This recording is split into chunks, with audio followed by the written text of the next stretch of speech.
I'm not in the scene. Besides, you haven't finished Elizabeth's room yet, have you? You're not getting away with that, you know. Listen to the music in the background. Chrissy, I want you to be straight with me. Was it Tony Ossica that used to do the music? Who? Ossica. Yes. He used to do the music. I think so, yeah. So now how's that from memory? See that mole? I've still got that mole. And I used to black it forever. You know, but I don't bother now. I should. Make it black. It's a nice scene, that, actually. Very touching. No, it's Denise Morgan. Well, yes, she does know how to write, that lady. Oh, poor Chrissy. It never worked out for her. Ever. Now, what happened to Chrissy in the show, eventually? Sent off to Barnhurst. Oh, she's in Barnhurst. Did she get burnt up in the fire as well? No. Oh, no. How come you missed out? I'm alive. I'm still alive. Bring me back from the dead. Here we go. Now, for all you British viewers, there is absolutely no truth to the rumour that Erica Davidson and Maggie Thatcher shared the same hairdresser. Except when they overlap, Mrs. Powell. But only if staff conditions are affected. And that doesn't happen too often. And, of course, it's a majority vote.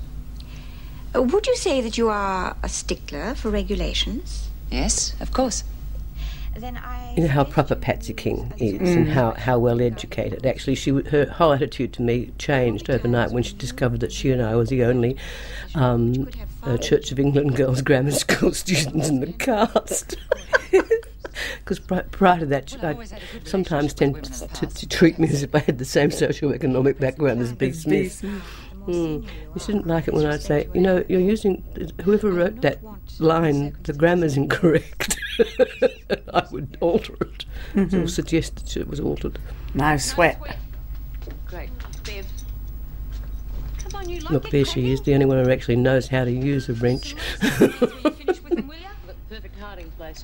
Look, ram those sheets down as hard as you can. I want those motors burning out. I wish I still weighed that little. At least they can't chuck us all in the pound. I'll be able to touch us full stop. It's lucky this junk's lasted so long. Your hair's a good colour there, too. Very dimly lit, that scene, isn't it? It always was. Is that when they had that wanky English man out still doing the lighting? I don't know. Who was that? Well, they brought him out special light to do the lighting, don't you remember? I do.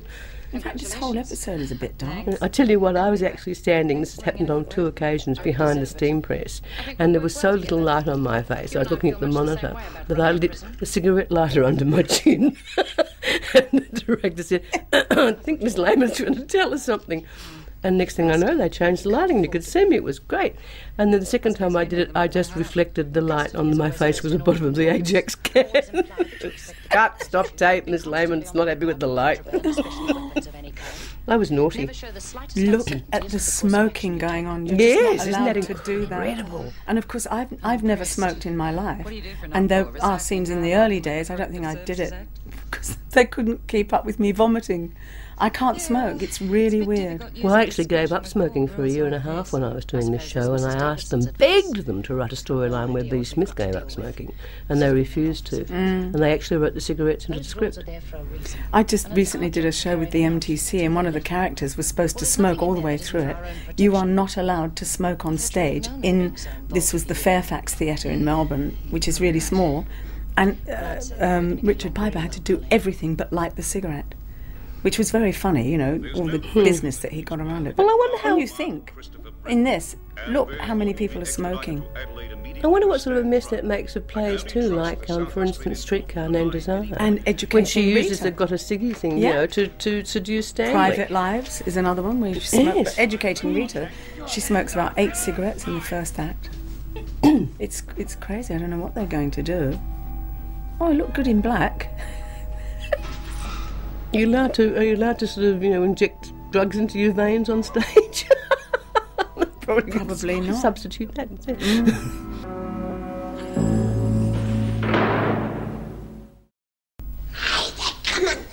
About bloody time. We reported the breakdown 10 minutes ago. You know, the screws are holding up our production line. I got rid of all them things you told me to, B. Good. I'll keep them going. One of the things I find amazing when we're actually watching these episodes is how different my character seems to be from episode to episode over the years. Yeah. Seems to have broken down, Vera.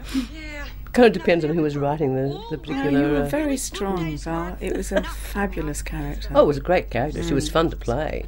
She was never wrong. Who wouldn't want to play her? Yeah.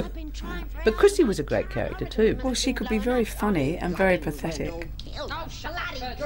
Wonderful acting opportunities with Chrissy. Yeah, we wouldn't want anything to happen. Well, that's one of the things that I find very interesting about working in a long-running show, is it really gives you the opportunity to investigate a character and to also...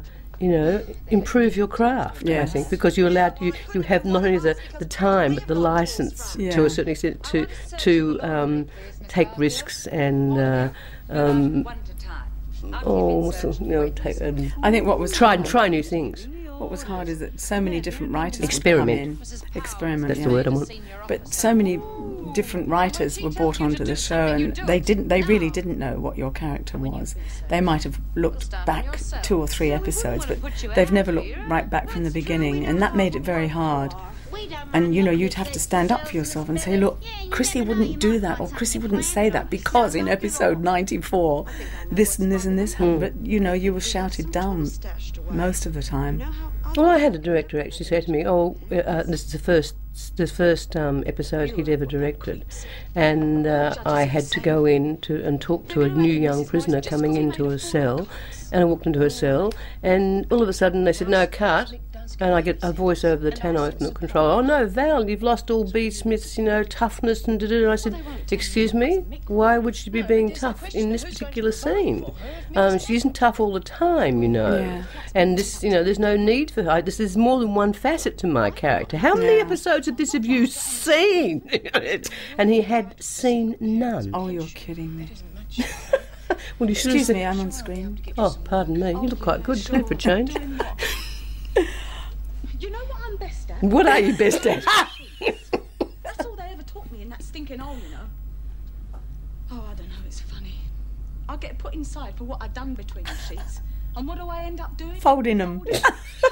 That's a great so line. You get me a job. Who looks after Elizabeth then, eh? Well, there are plenty of good day nurseries. Creches. Oh, that's bloody lovely, that is. All I ever wanted was to bring her up by myself. Now I've got to hand her over to someone else. Well, it's just like being back in the nick. There's always someone wanting to bring you down. Oh, they just can't stand to give you an even bloody break. Not much different today, is it? With daycare, poor women, Well, daycare's so expensive. Single mothers.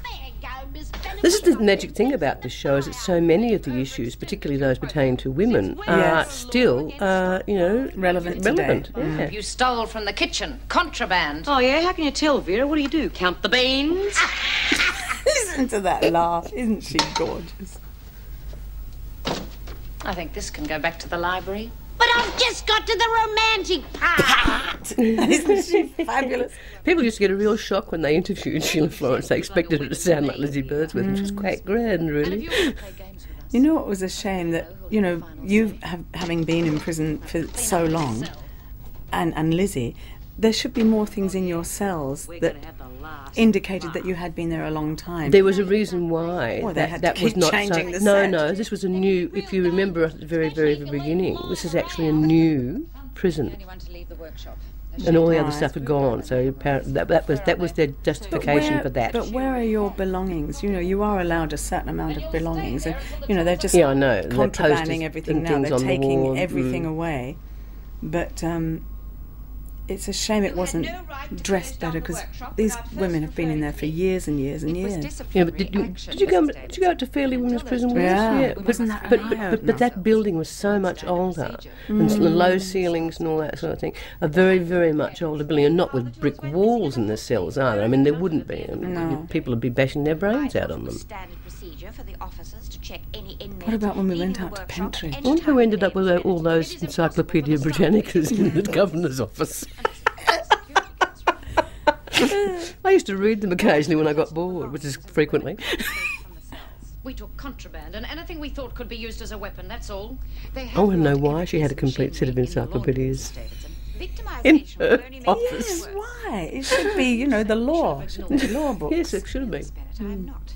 But I will deal with that in my own way. And I do not expect my staff to act as irresponsibly as the inmates. Yes, you've been told. I want those tools found by morning. You can both supervise the search. I trust you will not mind a little overtime.